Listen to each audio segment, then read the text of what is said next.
But can people share, like in your experience, like if you've done a few bow ties, what are the common issues you see? Or if you've been in and around them, what are you seeing as the issues? Getting the right people in the room. That's a massive one, John. We could riff on that a lot, actually. And I have been party to that, where we've completely missed the mark in getting the wrong or missing key skills and experience in the room. That's a good one. What else? What do other people see? Are there issues with bow ties, either in their business or... So Megan, lack of understanding the process to get a quality outcome. Yeah. So that could also be by the participants or could also be by the facilitator itself. Misunderstandings regarding the process from Ashley. Absolutely. I have seen some facilitators not understand how to facilitate a bow tie, and it's a pretty uncomfortable process. Anyone else have a perspective on this? You know, something that you've seen breaks when bow ties are being run, or something your business struggles with? Thank you for sharing those who shared. Anyone else have anything to throw in the mix? Tom or Elzbieta? I'll keep an eye on the chat, give you guys time to think. All right, so there are definitely some issues. We see lots, you've probably understood some, and let's now talk about, well, what can we do to offset this? All right, so the first thing here is around know your destination. So being absolutely clear and spending the time to be clear on the unwanted event. So we want to end up in the right spot, don't we? If we don't take work at the start, then we could end up in the wrong spot. So I'll give the analogy. So imagine if you lived in LA and you wanted to fly to Austria or Vienna. Let's say Vienna, the capital of Austria. How the booking people got it wrong, and you ended up in Australia. Just a small little reword or terminology change. How would you feel about that, though, if you've ended up in a completely different continent, gone the wrong side of the world? It was only a simple mistake, yet it had a profound impact on the outcome. And so the same thing can happen with bow ties in the center of the knot or the unwanted event. If we get the wording wrong, we can end up in a situation or a destination where our causes may be deficient. Our consequences could be deficient. We've got the wrong controls, wrong control failure mechanisms, wrong critical controls, just completely different world. So we want to get it right. And oftentimes when we see that, or businesses struggle with this, here's some signs and symptoms of that. And certainly if any of these sounds familiar to your business, then throw it in the chat. But we're just unclear on what the center, the thing in the center of the knot is. Or sometimes someone challenges it and people are like, well, I'm not sure. And then we end up going round and round. We've ended up with critical controls which aren't even related to the risk. Or when we actually just letting someone in, or we have instant investigations. When we do the instant investigations, we go back in time and look at the bow tie and go, hang on, we got this completely wrong. So some of those may be familiar to your organization or what you've seen or in your experience. And wouldn't it be nice if we had absolutely clarity on the unwanted event and our bow tie descriptions or what we're bow tying had complete alignment to our broad brush risk assessment line items. This webinar is not about broad brush risk assessments. We've got different ones around that. So what do we need to do? So first of all, we need to understand that the unwanted event, so we're talking about this thing here in red, the description of the unwanted event should describe the point at which the system has gone from in control to out of control. So you'll note that I'm not talking about energy source here because bow ties can be applied to systems, can't they? It could be a financial system, it could be a production system. It doesn't necessarily have to be a HSE flavor.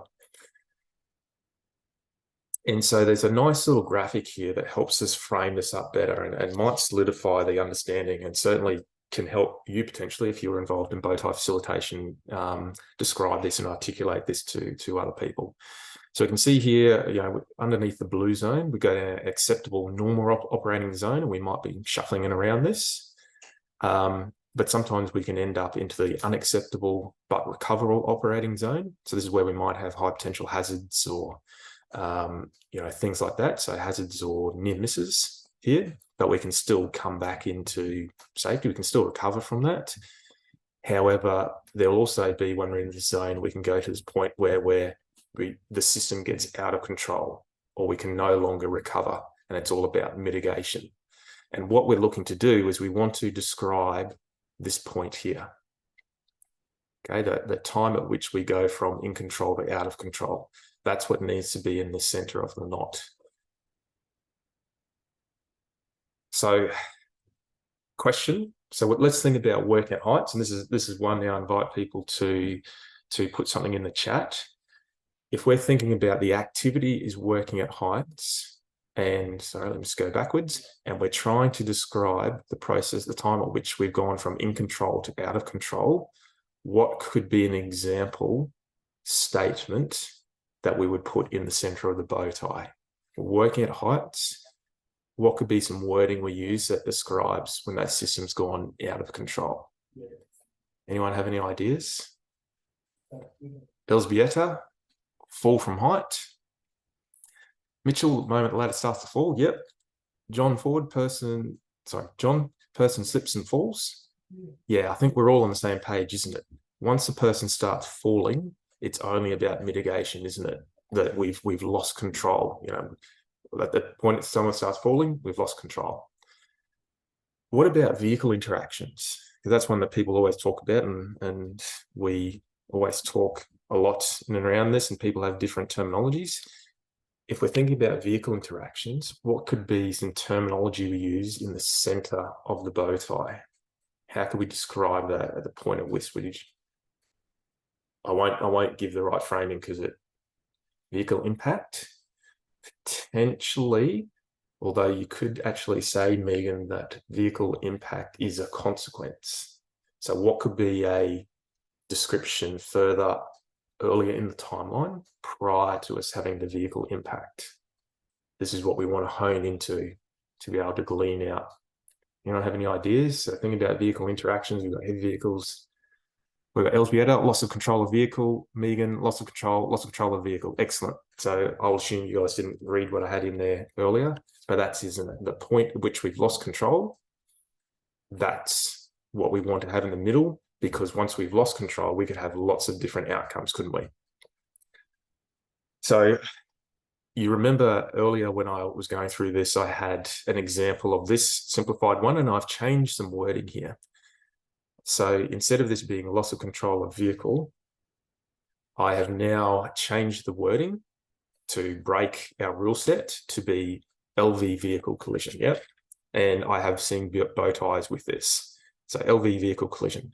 So straight away, what we can see here, and I've ring-fenced this off, here would be some example consequences that might be realized if the middle said loss of control of vehicle.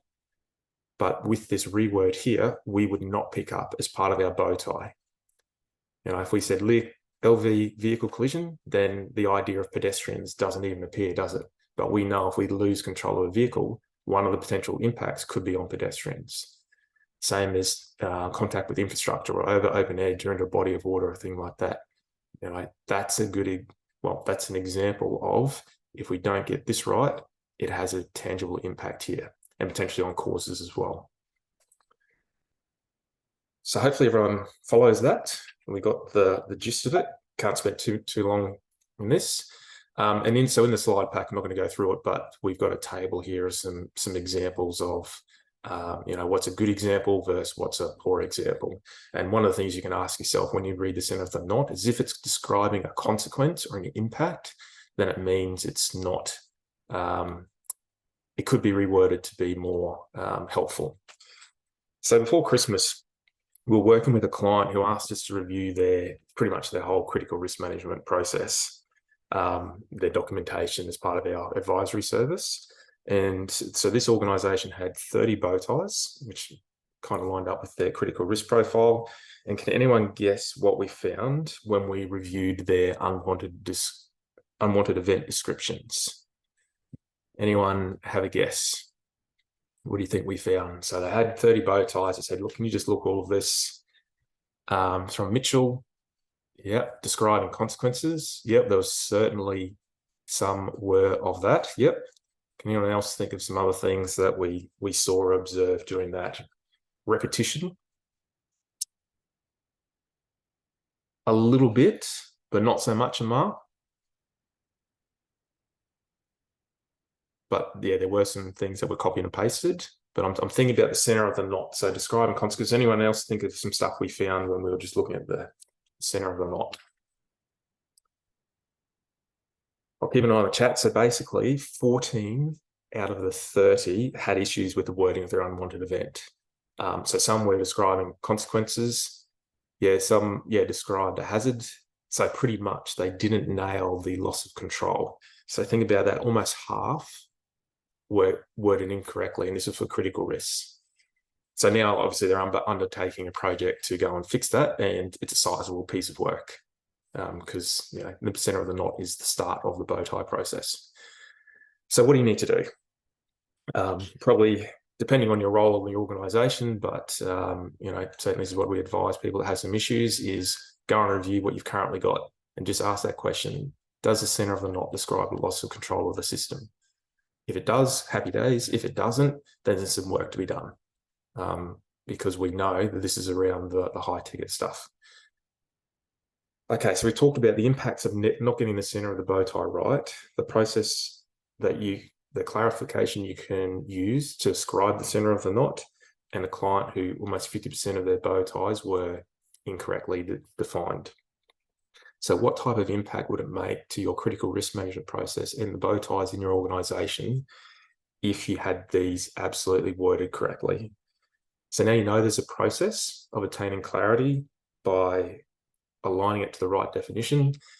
I guess there's two options. One, you can just carry on as is and let what's happened in the past happen in the past. Or two, really challenge yourself, challenge the organization to go, hang on, we don't think we got this right. We need to do something about it. Because we know the flow and impact to consequences, critical controls, critical control monitoring, it all can flow from there. So closing that out, defining an unwanted event as a loss of control event is a key strategy in mastering bow tie analysis. All right, so the second one, wrong tool for the job. This may have been applicable to you. You might have seen this in the past, but using bow tie at the wrong times. So the analogy here, you can see, using a pump to inflate a truck tire. All right, so imagine that you are a professional cyclist and you're professional in both road cycling and mountain biking. Like you love doing both. And you decide that at your next mountain bike race, you're going to use your road bike. So this one here on the left, so it's got skinny tires. It doesn't have any suspension at all. What do you think the result might be? So probably unlikely you'd win, and you could certainly make it work by using your skills and experience, but you acknowledge that you just didn't have the right equipment suited for that particular scenario or that particular race. So the same thing can happen if we use bow tie for the wrong times. We can use our skills and experience to try and make it work, but ultimately the outcome's going to be deficient compared to using a different tool. So we might have issues with risks and controls and critical controls and the like. And when we see this as examples, this is often what we see within organizations where this is present. And again, feel free to call out if any of these suit or you're familiar with. So sometimes people just don't know when to use it. We have seen some, I'll use the terminology, bastardization of the bow tie process or template to suit a different need. It's been used for process steps. It's been used to assess complex systems as an example. So let's talk about how we avoid that, because we want to know, we know where do you want to be. You want to have absolute clarity. This is when we use bow tie and this is when we use something else. I think we'd all agree. And so a little bit of content here just to align to this. So bow ties are designed, if you think about it, to analyze one loss of control event, aren't they? Like we just talked about the center of the knot. And so you can see some examples there. There's some HSEC type hazards where bow tie be suited to.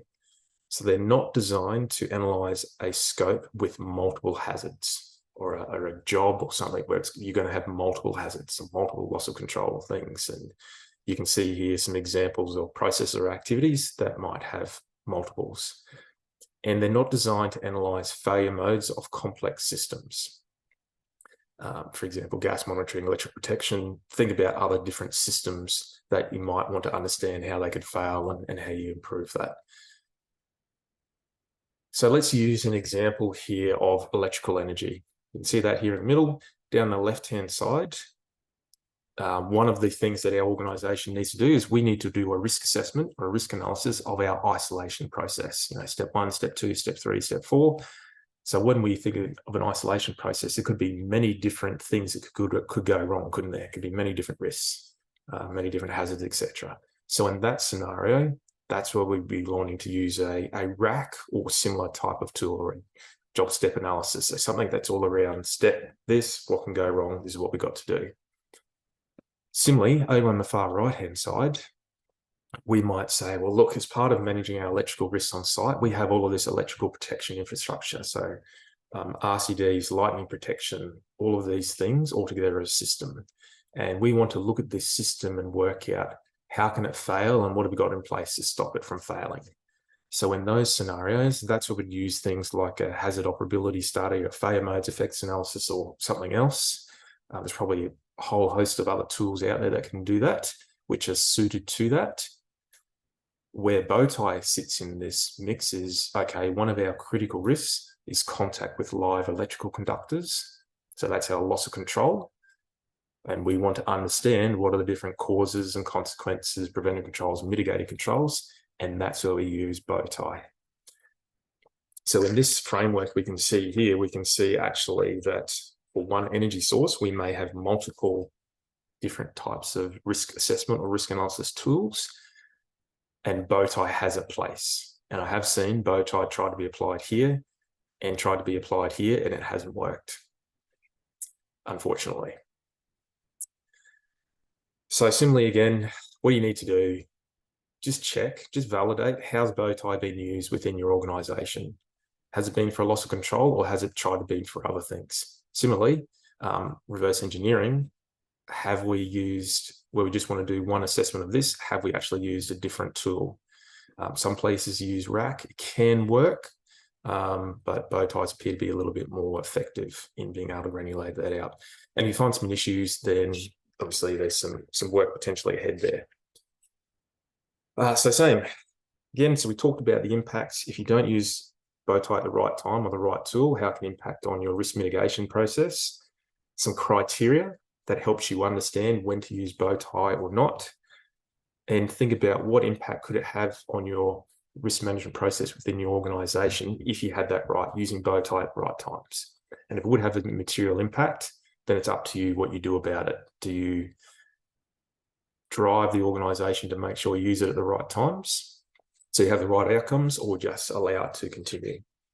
So obviously the choice is up to you. And rounding that out now, so ensure that Bowtie analysis is only used for the analysis of single loss of control events is a key strategy in mastering a Bowtie analysis. Okay, the third and final one we'll think about now is, are your controls really controls? And I have talked about this on and off a few different times. So let's think about, I was going to use the word soccer, but people just call it football now. So imagine if you were the coach of a football team, let's say the ones here in red, and the only instructions you gave your players, you said, look, you three, you're up the front, you attack, you three in the middle, you just do some stuff between attack and defense, and you four at the back, you defend, and you be the goalkeeper.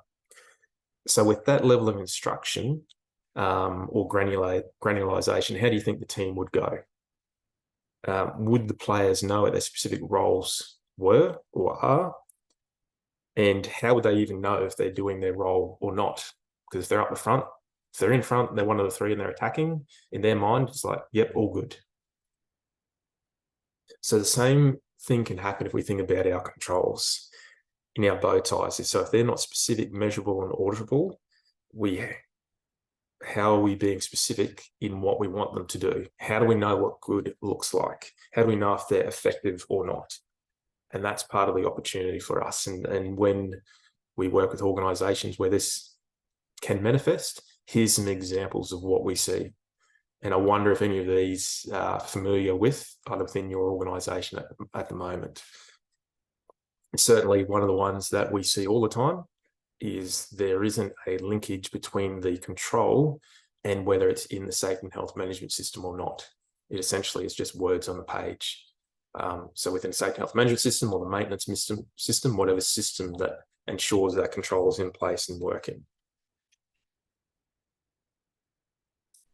And where we want to be, you want to have specific controls, and we want to be able to have control effectiveness performed on the key controls or on the critical controls.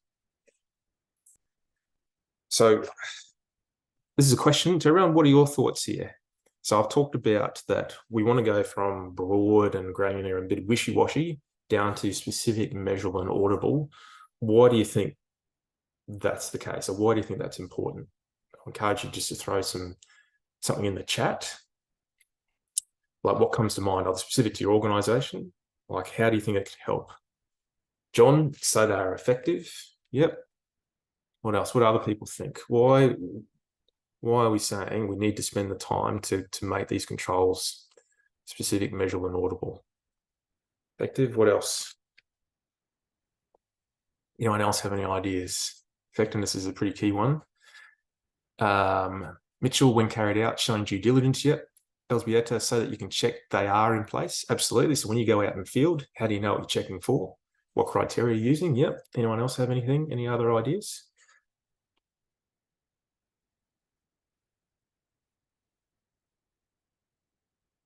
You can feel free to keep jumping some in there. So what we do know, and so I'll put a mining slant on this. What we do know is controls fail. Yep. And controls can be missing. So we need to give ourselves the best chance of success to be granular to stop that from happening. So here's just some extracts. I'm not going to read from a fatality report in the Queensland mining industry. I'm sure if you swap out Queensland mining for whatever jurisdiction you're in and industry you're in, these same principles would apply. And unfortunately, in Queensland mining, there was a fatality late yesterday afternoon in the Bowen Basin, where someone was pinned between a light vehicle and another vehicle, which is pretty devastating. Again, we need to get these right. These are the things that can help save lives. So we've got to do the best we can at the design stage to get them right. So a little bit of theory or some concepts here. You might have heard this before or seen this. So controls, which we'll quickly run through, can be an act, object, or a system. And more importantly, they need to be relevant to the risk and specific, measurable, and auditable. So who's heard of those terms before? Act, object, system. Just a quick poll, either yes, no. Y for yes, N for no, or yes. Who's heard of act, object, system? Mitchell, no. John, yes. Megan, yes. Who else? Anyone else?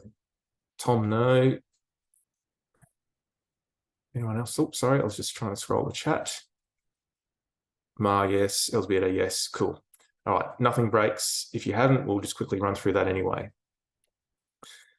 So think about an act is literally that, a human act which of itself arrests or mitigates an unwanted event. I like to think about it, if I could see it with a video camera, if I could record it, or not video cameras, they don't exist anymore, like my daughter tells me, if I could record it on my phone, then it would be an act. So here's a question.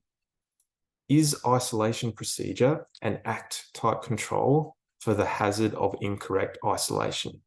So have a bit of think about that and then just reply yes or no. So Mitch, you're okay. Mitch says no. What do other people think? So read it, think about the definition. Tom, no. Elsbieta, no. Megan, no. Mark, no. All right, I think we're all on the same page. That's good. Can't trick you guys. So we know if we get granular, isolation procedure is not an act, is it? You can't record that. What we do need to do is we need to look inside that isolation procedure for the specific act, which could be test the system is de-energized prior to commencing work. Yep, so that's an act, isn't it? That's something we could record. That's something we could see. And that's what we would list as a control when we're thinking about acts. So an object, complete other end of the scale, it's a physical, engineered, designed object which in and of itself would arrest or mitigate an unwanted event. Okay, whoops, that went forwards. Which of the following are object type controls? So think about objects, they have no human involvement, can operate in and of themselves. Which of these do you think could be an object type control? Which of these? John saying all of them. What do other people think?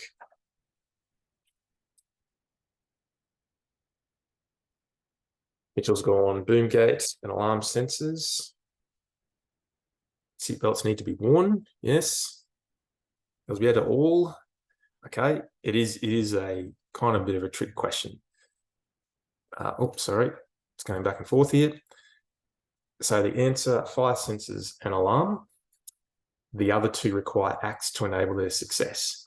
So I always qualify the second. So we think about it, seatbelts, yep, a human needs to do something. Boom gates, assume that you live out in the country where I do, where they're not the ones that are fully secure. They come down, but you can still drive around them. So if the boom gate comes down, still a human needs to stop, don't they? And stop there. Where the one that doesn't require any human activity is the fire sensors and alarm. So the other two require acts to enable success, but the ones are, sorry, my mouse is going crazy. The third one there, which requires an object and a system is, sorry, an object and an act is a system control. So seatbelts are a system. The boom gates are a system, as an example. Okay, so this is one that we don't do well. I'm not going to go granular on this one. And in my experience, I'll put my hand up. In my earlier life as a safety advisor, I wasn't being specific, measurable, and auditable on the controls and the control statements at all. How does your organisation go being specific, measurable, and auditable? Just quick round the grounds, good or could be improved. Think about the controls that are listed in risk assessments or bow ties. Would it pass the specific, measurable, auditable test? Megan could be improved. Yeah, who else? No, it needs to be done. Work in progress from Mitch. Yep, John could be improved. We'll see if anyone else has got some stuff to put in there.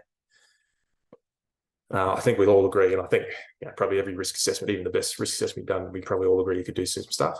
And there's an interesting aspect here, which I'm not going to dive into. You can get the slides later on, but even asking ourselves, are we listing some things in the control statement that aren't necessarily a control? It could be a support activity or could be a verification activity.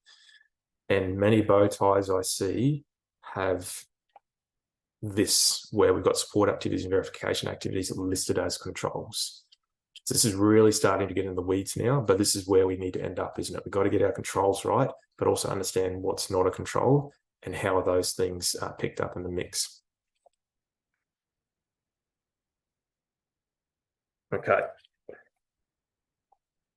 So think about back to the client I mentioned that we helped before Christmas. So of their 30 bow ties, how many do you think we found had significant issues with their control wording? Not just a few, like, oh, this is a cosmetic thing, but like significant things, like ones that were just broad statements. Out of the 30, what number of bow ties do you think we found?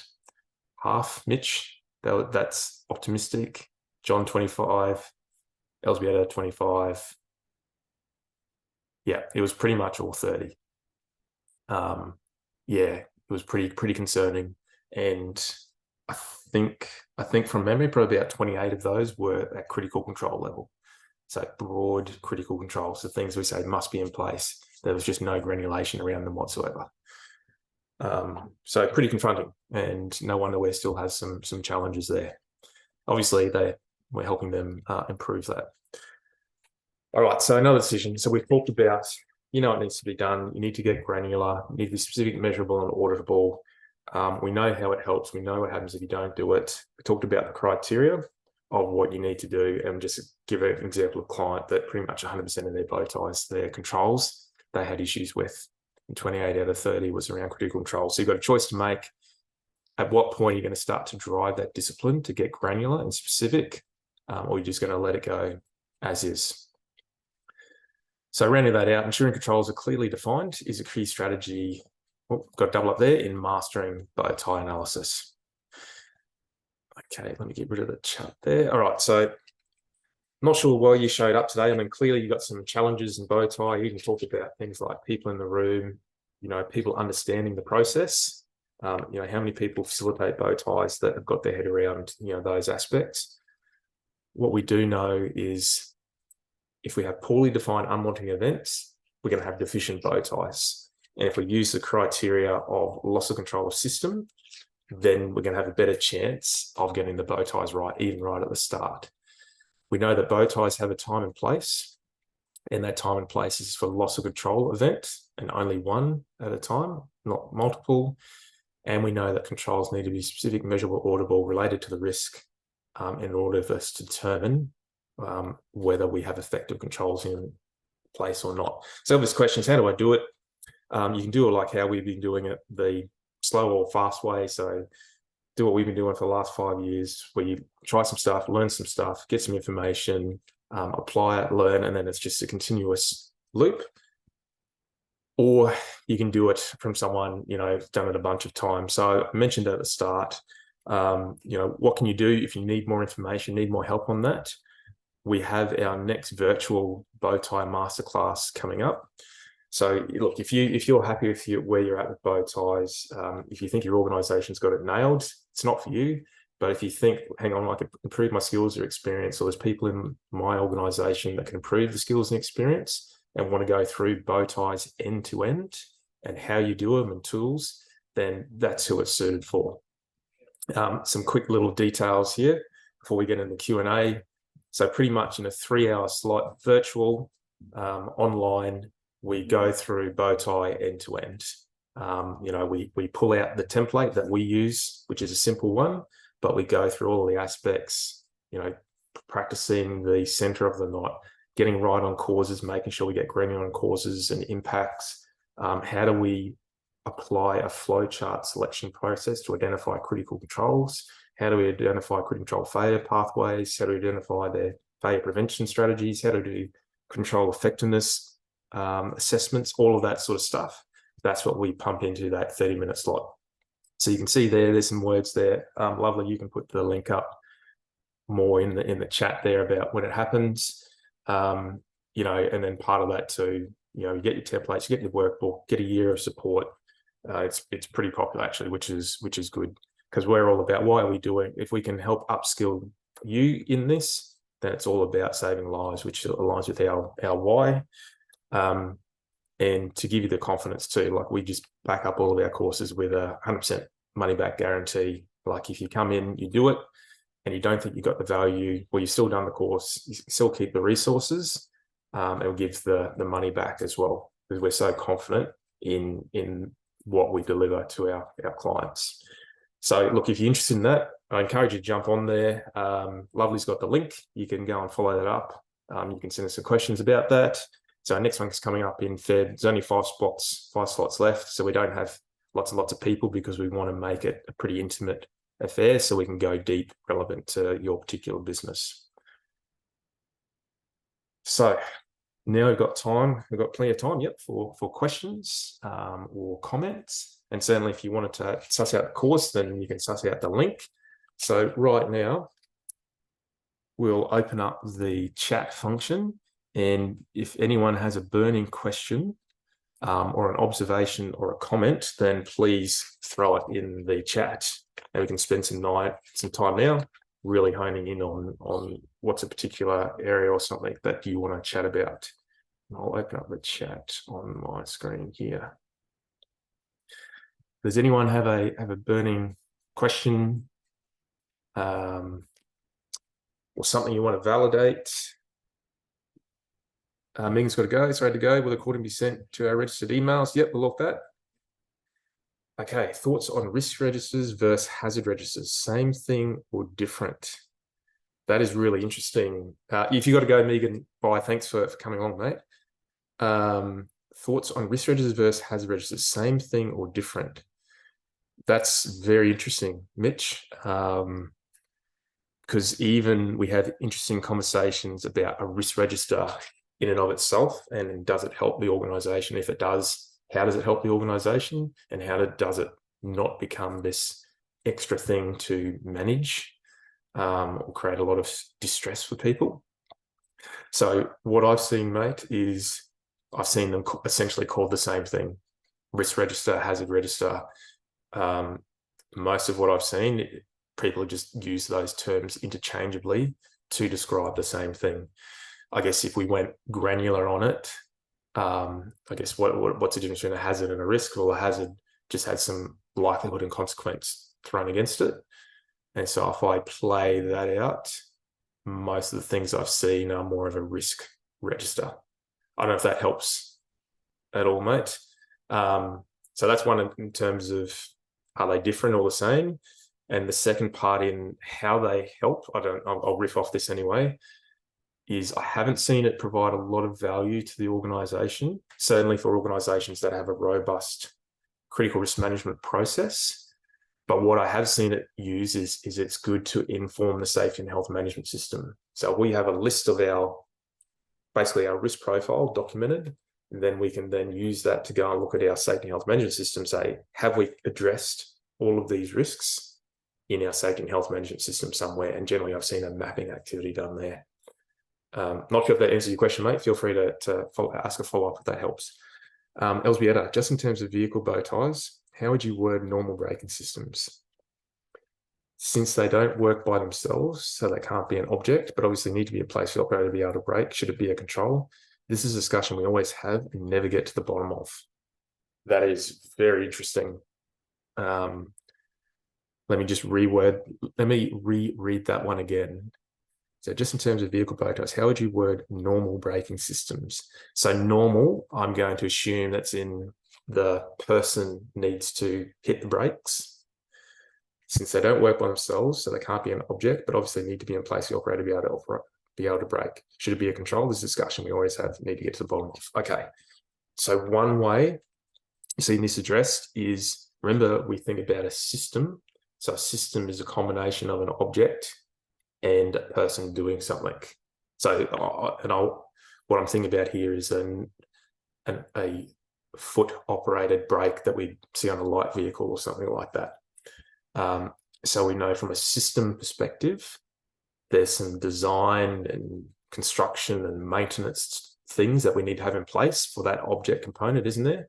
And we can set up, we can understand how could that fail, and what do we got to do to make sure that object side of things aren't failing. So for example, I don't know, it could fill up with dust or get contaminated, or it could be, some mud gets on the brake pedal. So all of those ways could cause a failure of object side of it.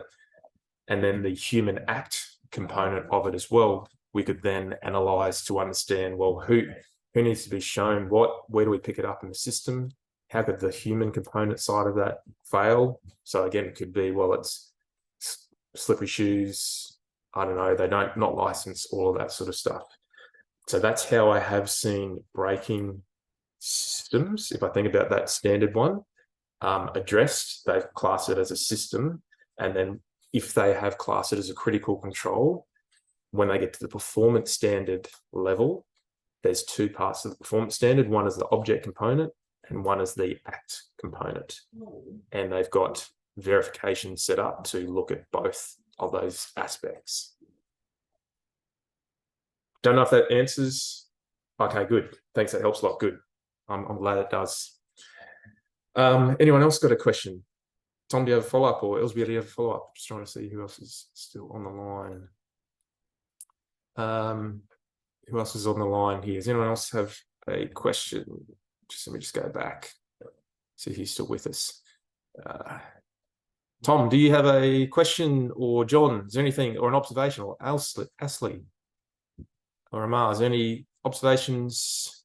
Elzbieta, thanks. Another good session. Going back to bed now. Okay, John, all good. Okay, I will move to the next bit. So look, yep, copies of the the slides. Look, we'll send it out actually. So the people that joined us, we'll send that out as a link. I only started recording, I think, 10% of the way in.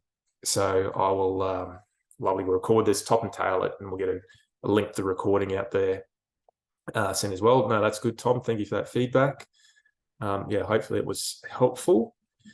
You all know where to find me. LinkedIn, everywhere. I'll talk about this till the cows come home. So that's it from me. I will stay on the line. If anyone wants to talk about this topic or something similar, I'll happily stay on the line, and we can open up the lines and just have some dialogue. For those that need to go, thank you for joining. Yeah, feel free to give any other feedback. We'll send you some copies of the info. So those need to go. Happy days. Catch you next time. For those that want to stay on the line, feel free to unmute yourself, and we can have a good discussion.